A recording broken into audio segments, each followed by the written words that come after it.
जय हिंद दोस्तों। आज हम लोग इस वीडियो में क्लास 10th का मोस्ट वीवीआई ऑब्जेक्टिव क्वेश्चन कराने वाले हैं। जो मॉडल सेट 3 का हम लोग मॉडल सेट हमारा 1 और 2 अपलोड कर दिया गया है। ये मॉडल सेट 3 का प्रैक्टिस सेट है। आप लोग इस वीडियो को जरूर देखें। और हम फुल गारंटी लेते हैं दोस्तों कि 2025 एग्जाम बिहार बोर्ड के लिए बहुत इंपॉर्टेंट क्वेश्चन है। आपके लिए 100 में 100% आपका फिक्स है दोस्तों। तो आप लोग वीडियो को अंत तक देखिए और क्वेश्चन को आपको एक एक क्वेश्चन का आंसर बताना है कमेंट बॉक्स में। तो आप बताइए दोस्तों क्या होगा। पहला क्वेश्चन का आंसर, सबसे पहले तो पहला प्रश्न का आंसर बताइए क्या होगा।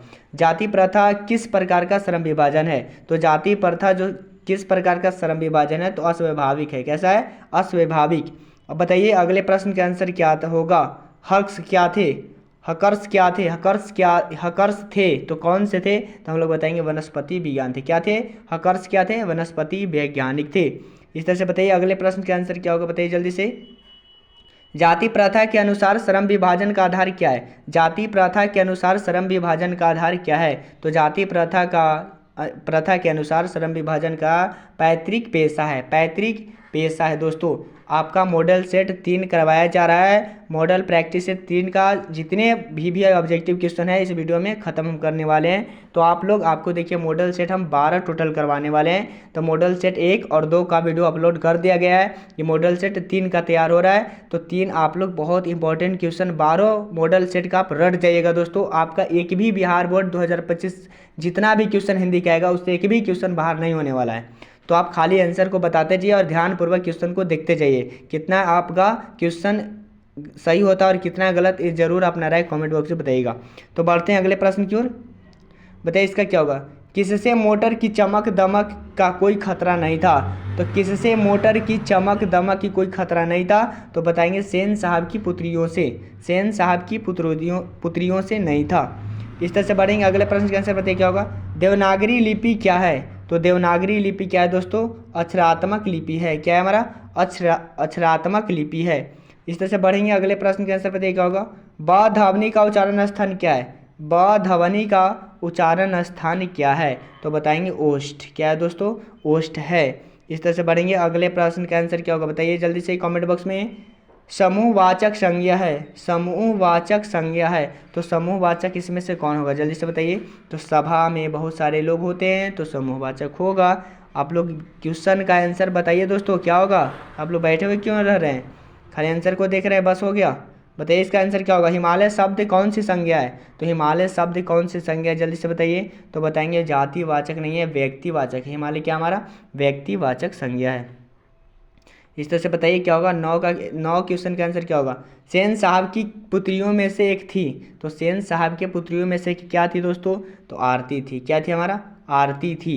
इस तरह से बढ़ेंगे अगले प्रश्न का आंसर बताइए क्या होगा। मैक्स मुलर और जाति प्रथा का गद्य की कौन सी विद्या है। तो श्रम विभाजन और जाति प्रथा गद्य की कौन सी विद्या है। तो बताएंगे कि शब्द चित्र है। कौन सा हमारा है? शब्द चित्र। इस तरह से बढ़ेंगे अगले प्रश्न का आंसर क्या होगा बताइए। मैक्स मुलर ने मानव सभ्यता का मूल स्रोत किसे माना। तो मैक्स मुलर ने मानव सभ्यता का मूल स्रोत माना था, वो हम बताएंगे वैदिक तत्व विज्ञान को माना था। वैदिक तत्व विज्ञान को। बताइए इसी तरह से अगले प्रश्न का आंसर क्या होगा जल्दी से बताइए। भारत से हम क्या सीखें। भारत से हम क्या सीखें गद्य पाठ का जर्मन भाषा से हिंदी में भाषांतरण किसने किया है। भारत से हम क्या सीखें गद्य पाठ का जर्मन भाषा से हिंदी में भाषांतरण किसने किया। तो बताएंगे हम लोग डॉक्टर भवानी शंकर त्रिवेदी ने किए थे। इस तरह से बढ़ेंगे अगले प्रश्न का आंसर क्या होगा जल्दी से बताइए। कामसूत्र किसकी रचना है। तो कामसूत्र किसकी रचना है। वात्स्यायन का है। किनका है? वात्स्यायन का है। इस तरह से बढ़ेंगे अगले प्रश्न का आंसर बताइए जल्दी से। गिरीश में कौन सी संधि है। तो गिरीश में जो संधि होती है वो हमारा वृद्धि संधि कहलाती है। कौन सी संधि? वृद्धि संधि। इस तरह से बताइए अगले प्रश्न का आंसर जल्दी से बताइए क्या होगा। अत्यंत का संधि विच्छेद है। तो अत्यंत का संधि विच्छेद क्या होता है दोस्तों। अति जोड़ अंत होता है। अति जोड़ अंत होता है। बताइए इस प्रश्न का आंसर क्या होगा। निम्नलिखित में से किस शब्द में यन संधि है। तो बताएंगे यन संधि संशय में है। किस में है? संशय में है। नहीं सॉरी दोस्तों, अत्याचार होगा। सॉरी ये गलत है। अत्याचार होगा। किस में होगा? अत्याचार में होगा। ये हमारे इस तरह से बढ़ेंगे अगले प्रश्न के आंसर बताइए क्या होगा। सत्यार्थी का संधि विच्छेद होगा। सत्यार्थी का संधि विच्छेद क्या होता है? तो बताएंगे सत्य जोड़ अर्थी होता है। ऑप्शन नंबर क्या होगा? बी होगा। इस तरह से बढ़ाएंगे। अगले प्रश्न का आंसर बताइए क्या होगा? पहले के मनुष्य नाखून क्यों बढ़ाते थे? तो पहले का मनुष्य ये चलते नाखून बढ़ाते थे सुंदर दिखने के लिए? नहीं, तो किस चीज़ के लिए? अपनी रक्षा के लिए। क्या चीज़ के लिए? अपनी रक्षा के लिए बढ़ाते थे। इस तरह से बढ़ेंगे। अगले प्रश्न का आंसर बताइए क्या होगा? गुणाकर मूल्य का जन्म किस राज्य में हुआ था? तो गुणाकर मूल्य का जन्म जो हुआ था वो हम लोग बताएंगे कि महाराष्ट्र में हुआ था। कहाँ हुआ था? महाराष्ट्र में हुआ था। इस तरह से बताइए। अगले प्रश्न का आंसर क्या होगा? आप लोग का मॉडल पेपर का जितना भी क्वेश्चन है दोस्तों इस वीडियो के माध्यम से हम कराने वाले इस चैनल के माध्यम से, तो आप लोग इस चैनल को सब्सक्राइब कर दीजिए, वीडियो को लाइक करना मत भूलिएगा दोस्तों, क्योंकि आपके लिए बहुत इंपॉर्टेंट क्वेश्चन होने वाला है। तो आप ध्यानपूर्वक खाली पढ़ाई करिए। सफलता ही हमारा पहचान है दोस्तों, समझे? सफलता ही क्या है? पहचान है। तो आप लोग लगन से लग जाइए और तैयारी करिए। जितने हम मॉडल सेट करवा देंगे, फुल गारंटी लेते हैं 100 में 100 कि एक भी क्वेश्चन उससे बाहर नहीं जाने वाला है। बिहार बोर्ड 2025 के लिए फुल गारंटी लेते हैं दोस्तों। तो बताइए गुणाकर मूल्य की प्रारंभिक शिक्षा किस परिवेश में हुई थी?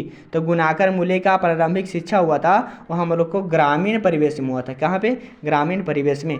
इस तरह से बढ़ेंगे। अगले प्रश्न का आंसर बताइए। अमरकांत का जन्म किस राज्य में हुआ? तो अमरकांत का जन्म हुआ था उत्तर प्रदेश में। कहाँ हुआ था? उत्तर प्रदेश में हुआ था। इस तरह से बताइए। अगले प्रश्न का आंसर क्या होगा?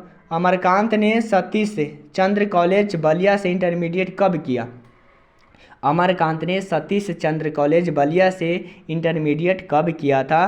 तो बताएंगे 1946 में किया था। कब किया था? 1946 में। बताइए अगले प्रश्न का आंसर क्या होगा? साहित्य की परंपरा का मूल्यांकन करते हुए सबसे पहले हम किस साहित्य का मूल्यांकन निर्धारित करते हैं? साहित्य की परंपरा का मूल्यांकन करते हुए सबसे पहले हम किस साहित्य का मूल्य निर्धारित करते हैं? तो बताएंगे हम लोग जो श्रम जनता के हितों का प्रतिबिंब करता है उसे कहा जाता है। इस तरह से बढ़ेंगे। अगले प्रश्न का आंसर क्या होगा? बताइए सुख दुख में कौन समास है? सुख दुख में कौन समास है? तो बताएंगे द्वंद्व समास है। क्या हमारा?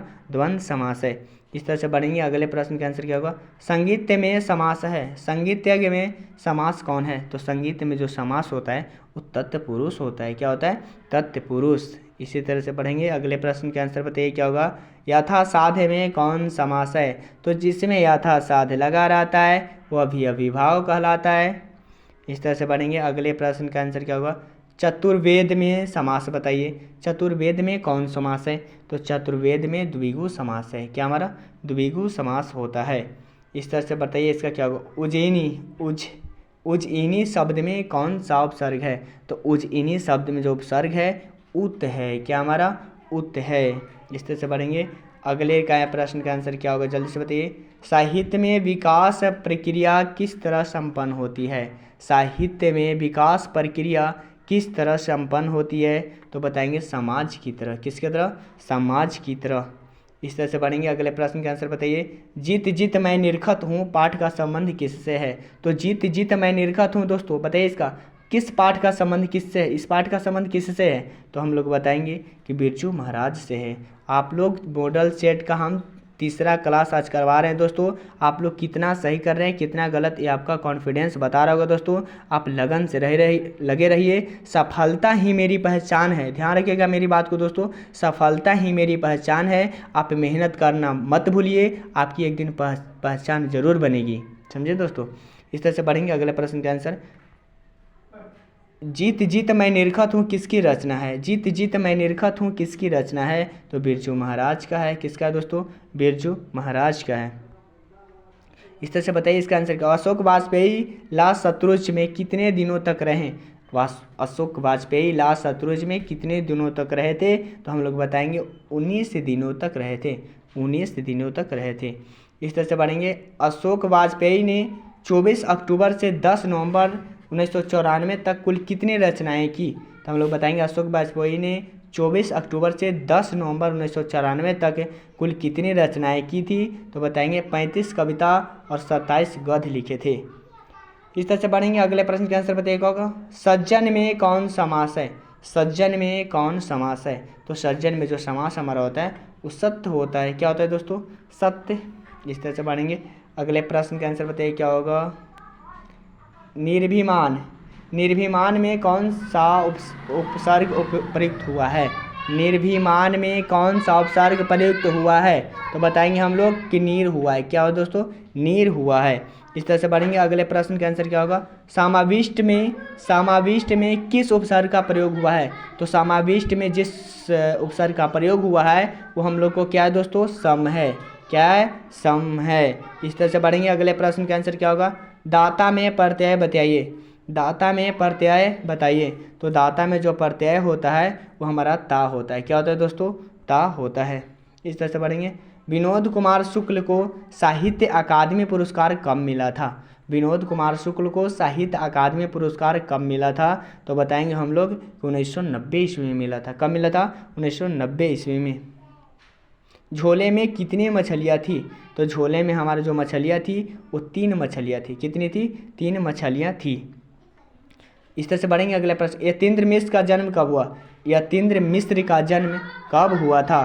तो बताएंगे 1977 में जन्म हुआ था। इस तरह से बढ़ेंगे। अगले प्रश्न का आंसर बताइए क्या होगा? यतीन्द्र मिश्र का जन्म किस प्रदेश में हुआ? तो यतीन्द्र मिश्र का जन्म हम लोग जो बताएंगे किस प्रदेश में हुआ था, तो हम लोग को होगा उत्तर प्रदेश में हुआ था। इसी को यूपी बोला जाता है। इस तरह से बढ़ेंगे। अगले प्रश्न का आंसर क्या होगा बताइए? हम लोग मॉडल पेपर कितने पढ़ रहे हैं? तीसरा मॉडल पेपर का आज क्लास हो रहा है दोस्तों। तो आप लोग कहीं मत भूलिए और इधर उधर मत जाइए। इस चैनल के माध्यम से आपको हम 12 मॉडल पेपर खाली हिंदी का करवाने वाले हैं, जो एक एक करके रोज़ अपलोड किया जाएगा। तो आपको देखना है, सभी को क्वेश्चन को रट जाना है। इससे बाहर कुछ आने वाला नहीं है, इसमें नो डाउट आप लोग रखिए। 100% हम गारंटी लेते हैं। हरिजन के संपादक कौन थे? तो हरिजन के संपादक थे वो हमारा थे महात्मा गांधी। कौन थे? महात्मा गांधी। इस तरह से बढ़ेंगे। अगले प्रश्न का आंसर बताइए जल्दी से कमेंट बॉक्स में। होनहार में किस प्रत्यय का प्रयोग हुआ है? तो होनहार में बताएंगे हार प्रयोग का प्रत्यय हुआ है। इस तरह से बढ़ेंगे। अगले प्रश्न का आंसर बताइए क्या होगा? निम्न में से सही शब्द का चुनाव कीजिए। तो निम्न में से सही शब्द का चुनाव क्या होगा? प्राकथन। ये होगा, प्राकथन होता है। इस तरह से सही शब्द ये हमारा ऑप्शन नंबर ए होगा। इस तरह से बताइए इसका आंसर क्या होगा? निम्न में से सही शब्द का चुनाव कीजिए। इसमें भी सही शब्द का चुनाव क्या होगा? ये 4 ऑप्शन में से कौन सही शब्द है? तो हम लोग बताएंगे परिणति। परिणति जो है वो सही शब्द है हमारा, ऑप्शन नंबर ए। बताइए इसका आंसर क्या होगा? निम्नलिखित में सही शब्द का चुनाव कीजिए। इसका भी सही शब्द का चुनाव करना है। तो सही शब्द का चुनाव करेंगे तो तहसीलदारी होता है। ऐसे जो ऑप्शन नंबर है उस सही शब्द लिखा हुआ है। इस तरह से बढ़ेंगे। अगले प्रश्न का आंसर बताइए। अहिंसा दिवस किस तारीख को मनाया जाता है? तो अहिंसा दिवस किस तारीख को मनाया जाता है? तो हम लोग बताएंगे 2 अक्टूबर को मनाया जाता है। कब मनाया जाता है? 2 अक्टूबर को। इस तरह से बढ़ेंगे। अगले गुरु नानक का जन्म स्थान है। तो गुरु नानक का जन्म स्थान है वो हमारा होगा तलवंडी ग्राम में हुआ है। तलवंडी ग्राम में हुआ है। इस तरह से बताइए अगले प्रश्न का आंसर क्या होगा? गुरु नानक का जन्म स्थान कहा जाता है? गुरु नानक का जन्म स्थान कहा जाता है नानकाना साहब। नानकाना साहब। इस तरह से बढ़िए। अगले प्रश्न का आंसर बताइए क्या होगा? कबीर खान ने प्रेम वरन किसे कहा? कबीर खान ने प्रेम वरन किसे कहा है? तो हम लोग बताएंगे श्री कृष्ण को कहा है। श्री कृष्ण को कहा है। इस तरह से बताइए 50 का आंसर क्या होगा दोस्तों? 51 का, ऑप्शन नंबर 51 51 का आंसर क्या होगा? निम्न में शुद्ध वाक्य है। शुद्ध वाक्य का चयन करके जल्दी से बताइए तो कमेंट बॉक्स में क्या होगा? तो शुद्ध वाक्य का होगा देश की वर्तमान व्यवस्था ठीक नहीं है। ऑप्शन नंबर होगा डी। इस तरह से बढ़ेंगे। अगले प्रश्न का आंसर बताइए क्या होगा? निम्न में से शुद्ध वाक्य है। निम्न में से शुद्ध वाक्य क्या है दोस्तों बताइए? तो शुद्ध वाक्य है यह मेरी किताब है, ये शुद्ध वाक्य है। इस तरह से बढ़ेंगे अगले प्रश्न की ओर। अगले प्रश्न का आंसर बताइए। शुद्ध वाक्य है, इसमें भी शुद्ध वाक्य को चयन करना है। तो शुद्ध वाक्य का चयन करिए जल्दी से। तो बताएंगे मोहन का व्यवहार अच्छा नहीं है, यह शुद्ध वाक्य लिखा हुआ है। इस तरह से बताइए अगले प्रश्न का आंसर क्या होगा? टीस का लिंग निर्णय करें। टीस का लिंग निर्णय करें। तो टीस का लिंग निर्णय करेंगे स्त्रीलिंग हमारा। कौन सा लिंग है?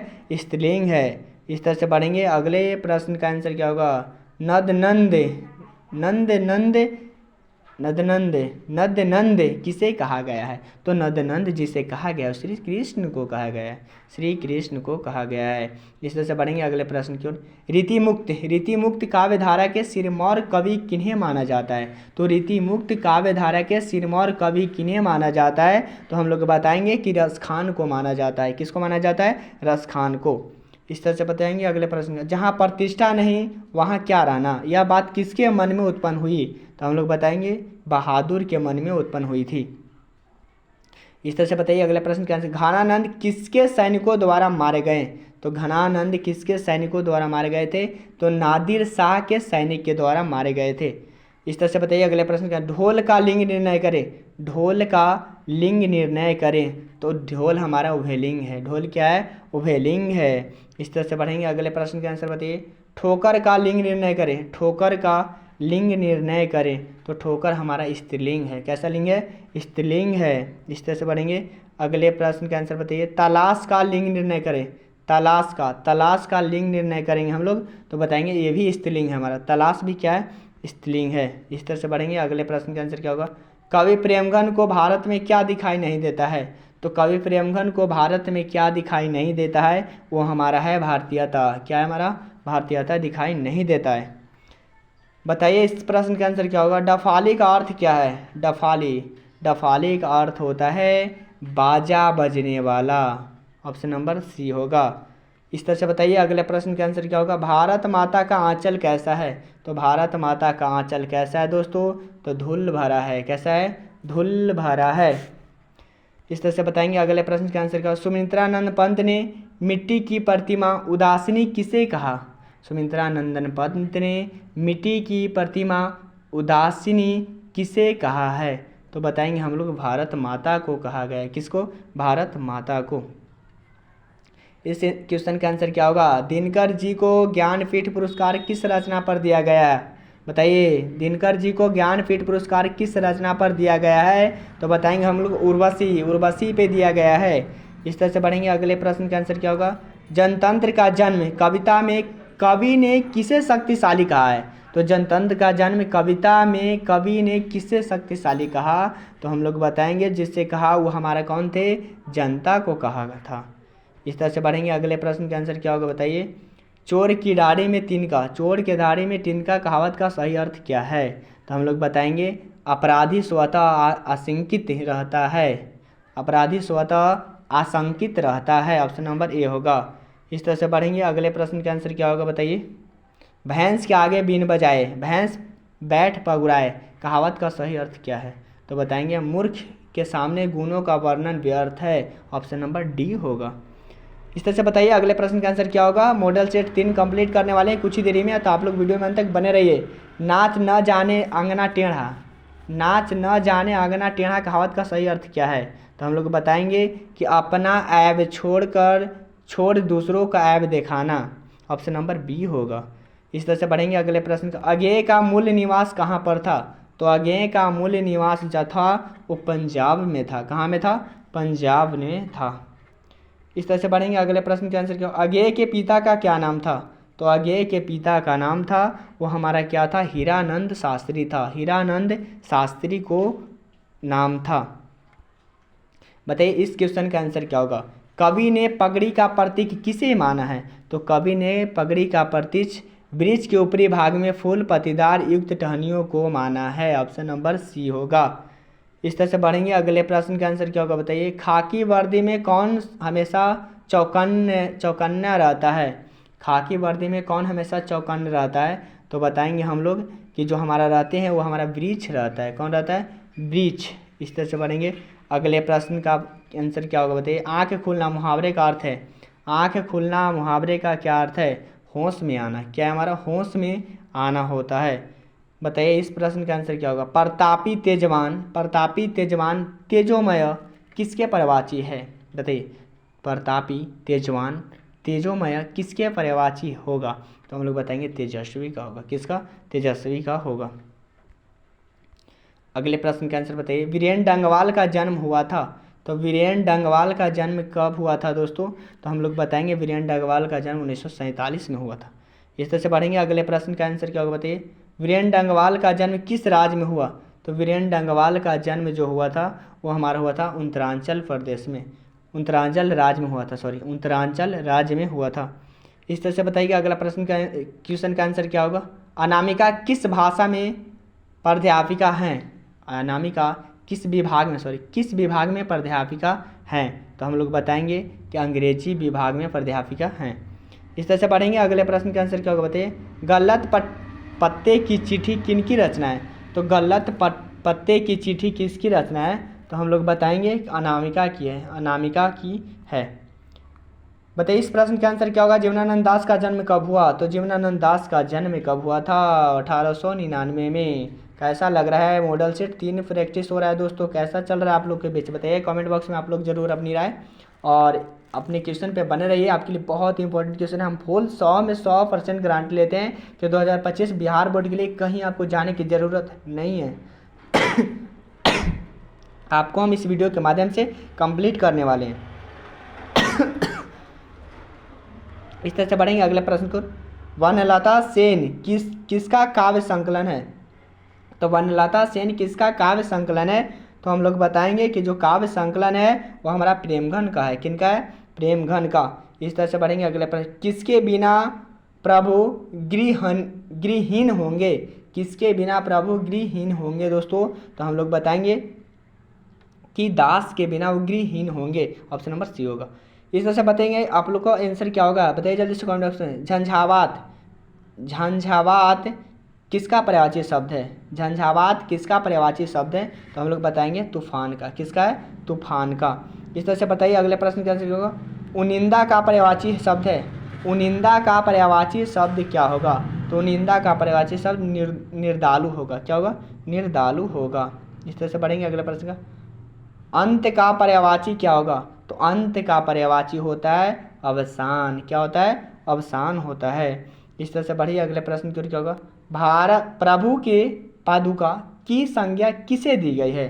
प्रभु के पादुका की संज्ञा किसे दी गई है? तो हम लोग बताएंगे दास को दिया गया है। किसका? दास को। मंगम्मा क्या बेचती थी?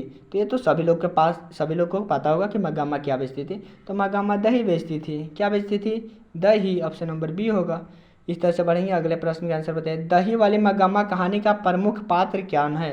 तो दही वाली मंगम्मा कहानी का प्रमुख पात्र जो है वो हमारा मंगम्मा है। कौन है? मंगम्मा। इस तरह से बढ़ेंगे अगले प्रश्न का आंसर क्या होगा? मदन अक्सर किसके हाथों से पिटाता था? तो मदन हमारा जब पिटाता था पिता के हाथों से पिटाता था। पिता के हाथों से पिटाता था। ऑप्शन नंबर डी होगा। इस तरह से बढ़ेंगे अगले प्रश्न के। लक्ष्मी का घर किस नदी के बांध के नीचे था? तो लक्ष्मी का घर किस नदी के बांध के नीचे था? तो हम लोग बताएंगे कि देवी के बांध के नीचे था। देवी बांध के नीचे था। इस तरह से बढ़ेंगे अगले प्रश्न का आंसर क्या होगा? लक्ष्मी ने बांध की निगरानी करने के लिए किसको भेजा था? तो लक्ष्मी ने बांध की निगरानी करने के लिए किसको भेजा था? तो बताएंगे अच्युत का भेजा था। किसको? अच्युत को भेजा था। इस तरह से बढ़ेंगे अगले प्रश्न। रीत का विलोम कौन सा है? तो रीत का विलोम कौन सा है? जल्दी से बताइए। तो रीत का विलोम हमारा अनिरीत होगा। अनिरीत। क्या होगा? अनिरीत होगा। इस तरह से बढ़ेंगे अगले प्रश्न। रिजु का विलोम शब्द है। तो रिजु का विलोम शब्द क्या होता है? तो रिजु का होता है, रिजु का वक्र होता है। क्या होता है? वक्र। ऑप्शन नंबर बी होगा। इस तरह से बताइए इसका आंसर क्या होगा? करुण शब्द का विलोम क्या होगा? करुण। करुण शब्द का विलोम क्या होगा? तो करुण का होता है निष्ठुर। क्या होता है? निष्ठुर होता है। बताइए दोस्तों कैसा लग रहा है आपको? क्वेश्चन ये आपका बहुत धाकड़ है। 100 में 100% 2025 बिहार बोर्ड के लिए कन्फर्म होने वाला है। आप नो डाउट रखिए इसमें। कानन किस शब्द का विलोम है? तो कानन जो शब्द का विलोम है वो भीड़ का है। किसका है? भीड़ का है। इस तरह से बढ़ेंगे अगले प्रश्न के आंसर। मंग किस कहानी की पात्र है? मंग किस कहानी की पात्र है? तो हम लोग बताएंगे जो हमारा माँ है। किससे? मंग माँ कहानी की पात्र है। इस तरह से बढ़ेंगे अगले प्रश्न के आंसर क्या होगा? माँ कहानी में किसकी ममता का वर्णन किया गया है?